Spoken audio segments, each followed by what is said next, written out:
আমরা দীর্ঘদিন যাবত এই কাজটা করছি হাইওয়ে নিরাপত্তার জন্য। বিশেষ করে এখন আমরা এটাকে আরও বৃদ্ধি করেছি।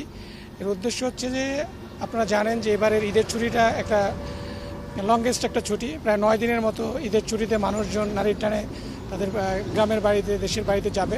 তো সে উপলক্ষেই আমাদের এবং আরেকটা বিশেষ উল্লেখযোগ্য বিষয় হচ্ছে যে ঢাকা চিটাগাং হাইওয়েটা এটা হচ্ছে বাংলাদেশের one of the major highway. So এখান দিয়ে প্রতিদিন গড়ে প্রায় 25 থেকে 30 হাজার গাড়ি চলাচল করে এবং এই হাইওয়েতে আপনারা জানেন যে বিগত সময়ে কিছু ডাকাতির ইনসিডেন্টও ঘটেছে।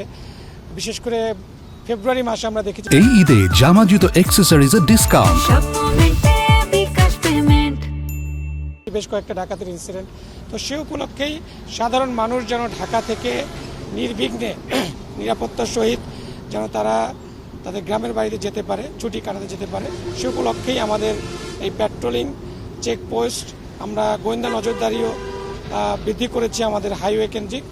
আমাদের যে র্যাব 11-র যে দায়িত্বপূর্ণ এরিয়া সেটা হচ্ছে ঢাকার সাইনবোর্ড থেকে শুরু করে কুমিল্লা পর্যন্ত এবং আমাদের পুরাটাই এখান থেকে আমরা নারায়ণগঞ্জ থেকে একটা টিম আমাদের কভার করছে এবং কুমিল্লা থেকে আমাদের আরেকটা টিম কভার করছে।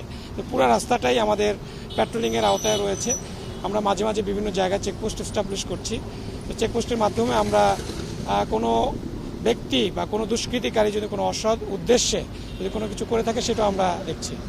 যারা ছুটিতে যাবে তাদের সকলকে রিকোয়েস্ট করব, আপনারা আপনাদের বাসার যে নিরাপত্তা আপনারা নিজেদের তত্ত্বাবধানে একটু ভালো করে ভালো লক এবং যেন কোনো ডাকাত বা চুরি করার জন্য মতো কোনো যেন পরিস্থিতি সৃষ্টি করতে না পারে সে ব্যাপারে সতর্ক থাকতে হবে এবং যারা যাবে না পাড়া প্রতিবেশী তাদেরকেও এই বিষয়ে খেয়াল রাখতে হবে, বলে যেতে হবে যেন তার বাসাটা দিকে খেয়াল রাখে।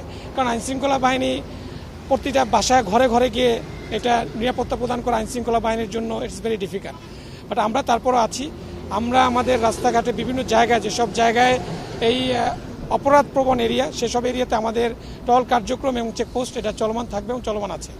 তালিকা অনুযায়ী কাজ করা হচ্ছে। আপনারা জানেন যে আমরা প্রতিনিয়তই ধরা হচ্ছে যারা অপরাধের সাথে সংশ্লিষ্ট তাদেরকে আইনের আওতায় আনা হচ্ছে। আমি যদি বলি যে এই ফেব্রুয়ারি মাসেও আমরা 12 জন ডাকাতকে গ্রেপ্তার করেছি।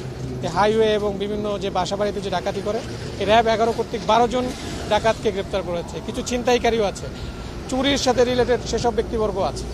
এগুলো তো ঘটছে, আবার কিন্তু তাদেরকে আমরা আইনের আওতায় নিয়ে আসছি। দেখেন আপনি যে ধানমন্ডিতে যে ঘটনাটা ঘটেছে ওখানেও 4 জন কিন্তু অলরেডি ধরা পড়েছে। বিভিন্ন জায়গায় এরকম যারা এরকম আমাদের নজর এসে আসে, যারা এই ধরনের আইনশৃঙ্খলা বাহিনীর পরিচয়ে অপরাধের সাথে সংশ্লিষ্ট তাদেরকে আইনের আওতায় আনার জন্য আমাদের গোয়েন্দা কার্যক্রম, আমাদের অপারেশনাল টিম সর্বদা সোচ্চার রয়েছে এবং কাজ করা হচ্ছে। এবং দেখবেন যে আপনি প্রিভিয়াসলি যে কটা ঘটনা ঘটেছে প্রত্যেকটারই কিন্তু আসামিদেরকে গ্রেপ্তার করা হয়েছে। আমাদের কোনো আপনার ব্যক্তিগত গাড়ি এরকম না, আমাদের এই চেকপোস্টের আওতায় সব গাড়ি। এটা সন্দেহ, আপনি জানেন হাইওয়েতে হাজার হাজার গাড়ি চলে, এখন প্রত্যেকটা গাড়ি চেক করা সম্ভব না। তো আমরা সন্দেহমূলকভাবে র্যান্ডমলি এবং গোয়েন্দা তথ্যের ভিত্তিতে কোনো গাড়িতে যদি থাকে সেগুলোকে আমরা চেক করব।